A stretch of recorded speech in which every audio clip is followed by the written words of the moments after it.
বিরহ মানে কি? কার জন্য বিরহ? মনের মানুষকে না পেলে তো বিরহ হয় নাকি? আমি যেন চাই পাই না বলে বিরহ, ঠিক মতো ঘুমাইতে পারি না, ঠিক মতো খাইতে পারি না। তোমার কি কেমন অবস্থা হয়েছে? সে গোবিন্দ তোমাকে না পেলে আমি ঘুমাতে পারি না, আমি খেতে পারি না। একবারে দেখা দাও, দেখা দাও, হরি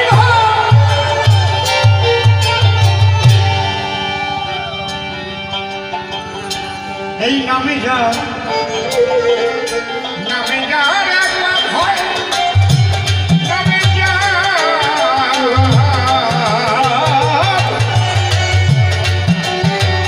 একমাত্র লক্ষ্য।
প্রেমবিহীন নাম করিলে কোটি কোটি জনম ভরে পাবে না তোমরাই আমার পরাণ গোবিন্দের। বলে নিতাই গৌর দুই ভাই দেখো, দুই দিকে কে গেল, জীব কোন পথে যাবে, কোনটা শেষ করলো মায়ে বল।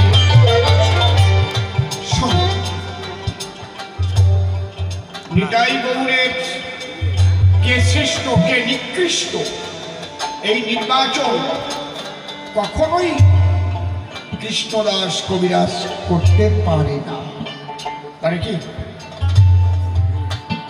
কৃষ্ণদাস কবিরাজ গোস্বামী পারে, কিন্তু মহাপ্রভু যেটা বলেছেন আমি সেটা বলছি, আমার যেন ত্রুটি না হয় প্রভু, কারণ আমি কাউকে নিকৃষ্ট উৎকৃষ্ট বলতে চাইছি না, তুমি বলেছ। হে নিমাই চাঁদ, হে চৈতন্য, তুমি বলেছ কি সন্ন্যাস এনু যাবে, ছন্ন হল মতি, সন্ন্যাসের কি প্রয়োজন, মূল প্রেম ভক্তি। মহাপ্রভু নিজেই কাউকে সন্ন্যাস নিতে বলেন, তিনি সন্ন্যাস নিয়েছিলেন মায়াবাদী সন্ন্যাসীদের ভিতরে প্রেম ভক্তিকে অর্পণ করবার তবে। এই জন্যে দাদা নিতাই চাঁদকে তিনি বললেন তুমি বিয়ে করো। নিতাই চাঁদ ভেগ নিয়েছিলেন, বেকাশ্রিত হয়েছিলেন, বলছে দাদা ভেগ ভেঙে দাও, জীবের কল্যাণের জন্য তুমি সংসার করো, কলিজীবকে সংসার ধর্ম শিক্ষা দাও। সংসারে বসিয়া যদি কারো হয় প্রেমোদয়, সেই সে পরম ভক্ত জানিও নিশ্চয়। চৈতন্য মহাপ্রভু রঘুনাথ সন্ন্যাস নিতে গিয়েছিল, বৈরাগী হবে বলে গেছে, সংসার ত্যাগ করে।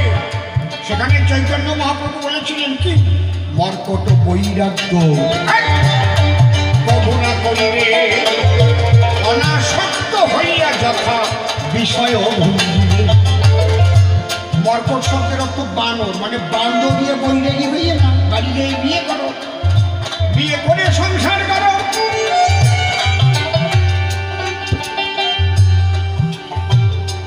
সংসার করবে। আমি সেই শ্রী চৈতন্য মহাপ্রভুর বাক্য ধরে, বাণী ধরে, আদর্শ ধরে বলতে পারি আমি নিকৃষ্ট উৎকৃষ্ট নির্বাচন করতে পারি না। আমি এটাই বলতে পারি গার্হস্থ প্রশস্ত ধর্ম, তার উপরে কিছু নাই। সংসারে অবতার আদি নিয়েছে সেটাই। এই সংসার ধর্মই শ্রেষ্ঠ ধর্ম গো। লেখা শাস্ত্রের অভিনয়ে কলিযুগের সন্ন্যাস নাই, শোনেন নারী নয়। আপনারা মার্কণ্ডেয় পুরাণ, আমি কিন্তু বলছি না আমি নিকৃষ্ট উৎকৃষ্ট নির্বাচন করছি না, আমি শাস্ত্রীয় কথা মহাপ্রভুর কথা সেগুলো বলছি। কি বলছে? অশ্বমেধ গোপালম সন্ন্যাস কলবৈত্রিকং দেবরেম সুতোৎপত্তি কলৌ পঞ্চম বর্জ। কলিতে অশ্বমেধ নাই, গোমেধ নাই, অশ্বমেধ গোপালম্ব